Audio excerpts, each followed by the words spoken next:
తిరుమల లడ్డూలో కల్తీ వ్యవహారంపై దర్యాప్తుపై సుప్రీంకోర్టు ధర్మాసనం కీలక ఆదేశాలు జారీ చేసింది. స్వతంత్ర దర్యాప్తు సంస్థ ఆధ్వర్యంలో విచారణ జరపాలని ఆదేశించింది.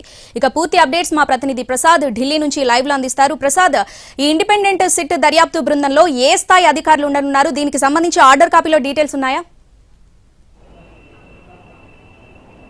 అంటే పూర్తిగా వాళ్ళు స్థూలంగా చెప్పారు ఈ సుప్రీంకోర్టు ధర్మాసనం. అయితే ఆర్డర్ కాపీ వచ్చిన తర్వాతనే కానీ ఇంకా స్పష్టత వచ్చే అవకాశం ఉంది. వాస్తవానికి కోర్టు హీరింగ్ సందర్భంగా కేసును డిస్పోజ్ చేశారన్నారు. అయితే ఇంకా పెండింగ్లోనే ఉందన్న అంశం ఇప్పుడు ప్రస్తుతం చెప్తున్నారు. కాబట్టి కోర్టు ఆర్డర్ చూసిన తర్వాతనే పూర్తిగా నిజాన్ని ఏ రకంగా స్పష్టంగా తెలిసే అవకాశం ఉంది. ప్రధానంగా ఉన్నటువంటి అంచనాల ప్రకారం సిబిఐ డైరెక్టర్ పర్యవేక్షణ చేస్తారు.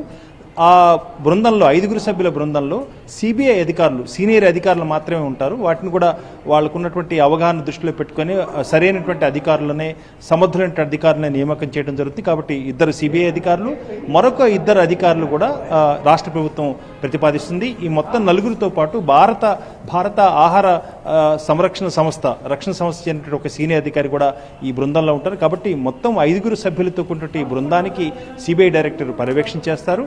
ఆయన పర్యవేక్షణలో దర్యాప్తు జరుగుతుంది. ఆ దర్యాప్తు జరిగిన తర్వాత ప్రస్తుతం మనకున్నటువంటి సమాచారం ప్రకారం ఈ నివేదికను సుప్రీంకోర్టుకే తిరిగి అందజేస్తారని తెలుస్తుంది. కాబట్టి ఇంకా దీనిపై ఆర్డర్ చూసిన తర్వాతనే ఏ రకంగా ఉంది. ఎందుకంటే అక్కడ కోర్టు సందర్భంగా చేసినటువంటి వ్యాఖ్యలు కొంత అస్పష్టంగా ఉంది. కాబట్టి ఈ సందర్భంగా మనకి ఈ మొత్తం కేసులో ప్రజా ప్రయోజనాల యాజ్యం పిల్లు వేసినటువంటి తిరుమల తిరుపతి దేవస్థానం మాజీ చైర్మన్ సుబ్బారెడ్డి, అదేవిధంగా ఇప్పుడు ఆయన ప్రస్తుతం రాజ్యసభ సభ్యులుగా ఉన్నారు.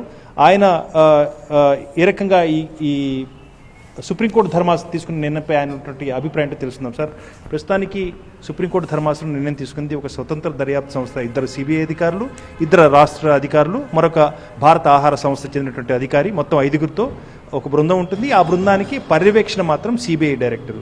ఈ దర్యాప్తు చేసిన తర్వాత నివేదికను సుప్రీంకోర్టుకి ఇవ్వాల్సి ఉంటుందా, లేకపోతే తదుపరి చర్యలు ఏకాఏకిన ఉంటాయా? కోట్లాది మంది భక్తుల మనోభావాలు దెబ్బతినే విధంగా గతంలో ముఖ్యమంత్రి చంద్రబాబు నాయుడు గారు స్వామివారి ప్రసాదాల్లో కల్తీ జరిగిందని ఆరోపణలు చేయటం జరిగింది. నేను ఆ రోజే చెప్పాను. ఆయన కామెంట్ చేసిన మరుసటి రోజే నేను చెప్పడం జరిగింది మీడియా ద్వారా. మా ప్రభుత్వం అధికారంలో ఉన్నప్పుడు ఇటువంటి అవకతవకలు జరగలేదు. మరీ ముఖ్యంగా నేను చైర్మన్గా ఉన్న 4 ఏళ్లలో ఇటువంటి అవకతవకలు జరగలేదు. దానికి జరగలేదని నేను ప్రమాణం కూడా చేస్తాను. ఆ తర్వాత వచ్చిన కరుణాకర్ రెడ్డి పీరియడ్లో కూడా ఈ ఏదైతే ఏఆర్ డైరీ ప్రొడక్ట్స్ అని కంపెనీ ఉందో, కల్తీ జరిగిన అడల్టెడ్ గీ సప్లై చేశారని నెపం మోపబడిందో, ఆ కంపెనీ నేను చైర్మన్గా ఉన్నప్పుడు కానీ, కరుణాకర్ రెడ్డి చైర్మన్గా ఉన్నప్పుడు కానీ గీ సప్లై చేసిన దాఖలాలే లేవు. ఎలక్షన్స్ ముందు టెండర్స్ ఫైనలైజ్ చేశారు 2-3 నెలల ముందు. ఆ తర్వాత వాళ్ళ ప్రభుత్వం వచ్చినాక గీ సప్లై జరిగింది. ఇటువంటి ఈ కారణాలు ఉన్నాయి. కాబట్టి దీనిపై స్వతంత్ర ఏజెన్సీగా కోర్టు మానిటరింగ్ న్యాయ పరిధిలో, సుప్రీంకోర్టు పరిధిలో ఒక కమిటీని కానీ, సిట్టింగ్ జడ్జి కానీ, రిటైర్డ్ జడ్జి కానీ వేసి దీన్ని పూర్తిగా దర్యాప్తు చేయాల్సిన అవసరం ఉంది. ఎందుకంటే కోట్లాది మంది భక్తుల మనోభావాలు దెబ్బతినే విధంగా ముఖ్యమంత్రి చంద్రబాబు నాయుడు గారు మాట్లాడారు. కాబట్టి దానికి భక్తులకందరికీ తెలియజేసే విధంగా జరగాలంటే సుప్రీంకోర్టు పరిధిలో, న్యాయస్థానం పరిధిలో సుప్రీంకోర్టు జడ్జీలు కానీ, రిటైర్డ్ జడ్జీలు కానీ ఏదైనా కోర్టు మానిటరింగ్ దీని కింద జరగాలని చెప్పి మనం పిటిషన్ వేయటం జరిగింది.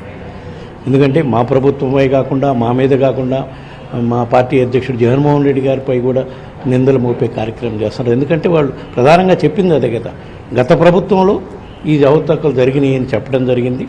సో దానికి మేము దీనికి న్యాయం జరగాలి అంటే వెంకటేశ్వర స్వామి ఆశీస్సులతో తప్పకుండా ఈ ఆరోపణలు ఏవైతే ఉన్నాయో అవి నిరాధారం అని ఈ న్యాయస్థానం ఆధీనంలో జరిగే దర్యాప్తులో న్యాయం జరుగుతుందని మేము భావిస్తున్నాం. అంటే ఈ మొత్తం రిపోర్ట్ మళ్ళీ నివేదికను సుప్రీంకోర్టు సమర్పించాలా, లేకపోతే ఏకాఏకిన చర్యలు ఉంటాయా?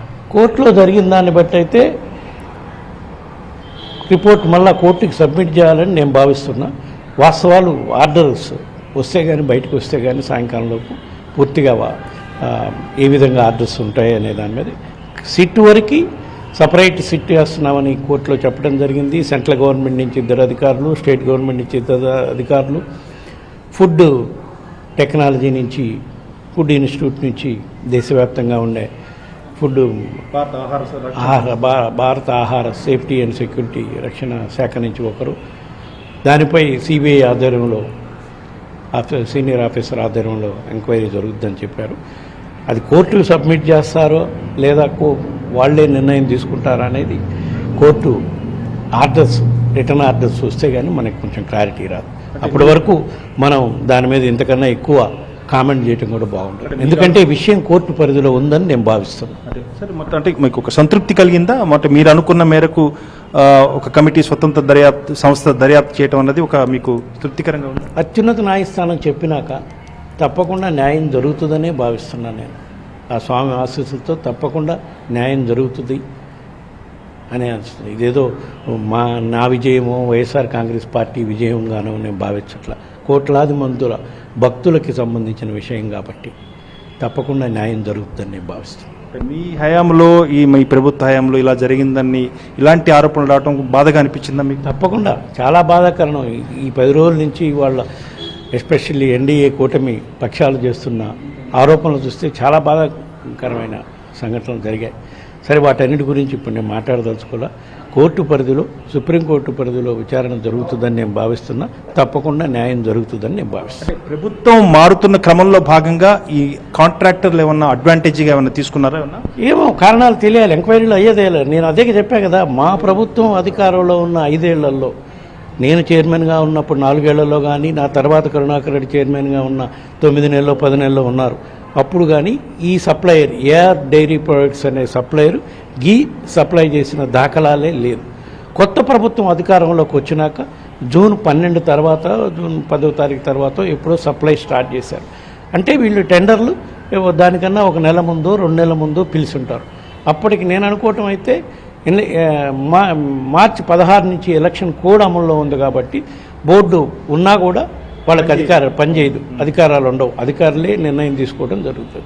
అది ఎవరి పీరియడ్లో జరిగింది, ఆ టెండర్ ఏం జరిగింది అనేది ఎంక్వైరీలో అన్నీ తేలుతాయి కాబట్టి న్యాయం జరుగుతుందని నేను భావిస్తున్నాను. మనసైతే తేలికపడింది కొంతవరకు, పూర్తిగా కాదు. కోర్టు నుంచి మనం మోపబడిన నిందలు వాస్తవాలు కాదని తెలిస్తే పూర్తి స్థాయిలో తేలికపడుతుంది. ఇప్పటివరకు కొంతవరకు తేలికపడింది. తిరుపతి లోక్సభ నియోజకవర్గం ప్రాతినిధ్యం వహిస్తున్నట్టు గురుమూర్తి కూడా ఉన్నారు, డాక్టర్ గురుమూర్తి. సరే, ఎట్లా ఉంది మొత్తం ఈ పరిణామాలు చూసి, కోర్టు నిర్ణయం చూస్తే మీకు ఏమనిపిస్తుంది? ఒకటన్నా ఏదైతే వైఎస్ఆర్ కాంగ్రెస్ పార్టీ నుంచి మా నాయకులు, మా సుబ్బారెడ్డి సార్ కానీ, మా జగన్ సార్ కానీ, వీళ్ళందరూ కూడా మొదటి నుంచి ఏదైతే చంద్రబాబు నాయుడు గారు చేసినటువంటి అభియోగాలు ఏవైతున్నాయో ఆయనే అభియోగాలు మోపి ఆయనే వేసినటువంటి సిట్ ద్వారా సరైనటువంటి విచారణ సరిగా జరగదు, తద్వారా 1 సైడెడ్గా ఏదైనా చేయడానికి ఉంటుంది అనే అభిప్రాయం వైఎస్ఆర్ కాంగ్రెస్తో పాటు ఇతర హిందూ సంఘాలన్నీ కూడా ఈ అభిప్రాయాన్ని వెలిబుచ్చడం జరిగింది. దీనికి సంబంధించి కూడా అత్యున్నత న్యాయస్థానం కూడా ఏకీభవించి ఈరోజు ఇలాంటి నిర్ణయాన్ని వెలిబుచ్చిందని మేము భావిస్తున్నాం. ఖచ్చితంగా ఆ సుప్రీంకోర్టు న్యాయస్థానం ఏదైతే చెప్పిందో వాళ్ళు చేసినటువంటి స్వతంత్ర దర్యాప్తు ద్వారా నిజానిజాలు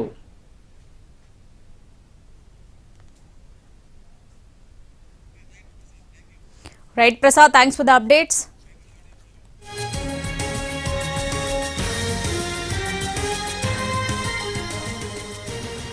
తిరుమల లడ్డూలో కల్తీ నెయ్యి వ్యవహారం దర్యాప్తుపై సుప్రీంకోర్టు ధర్మాసనం కీలక ఆదేశాలు జారీ చేసింది. స్వతంత్ర దర్యాప్తు సంస్థ ఆధ్వర్యంలో విచారణ జరపాలని ఆదేశించింది.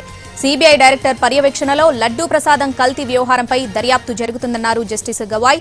ఇందులో సిబిఐ నుంచి 2 అధికారులు, అలాగే 2 రాష్ట్ర ప్రభుత్వ అధికారులు, ఫుడ్ సేఫ్టీకి సంబంధించిన ఓ అధికారి సభ్యులుగా ఉండనున్నారు.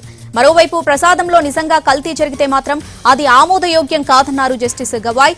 లడ్డూ ప్రసాదం విషయంలో రాజకీయం చేయడం తగదన్నారు. అంతకుముందు కేంద్రం తరపున సొలిసిటర్ జనరల్ తుషార్ మెహతా వాదనలు వినిపించారు. సిట్ దర్యాప్తు ఒక్కటే సరిపోదన్న తుషార్ మెహతా కేంద్రం తరపున పర్యవేక్షణకు ఓ అధికారిని ఏర్పాటు చేయాలన్నారు. ఇది కోట్లాది మంది భక్తుల మనోభావాలకు సంబంధించిన అంశమన్నారు.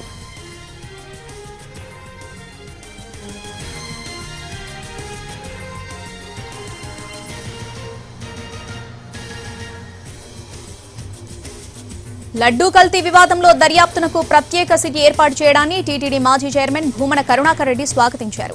సిట్ విచారణలో అసలు విషయాలు వెలుగు చూస్తాయన్న విశ్వాసముందన్నారు.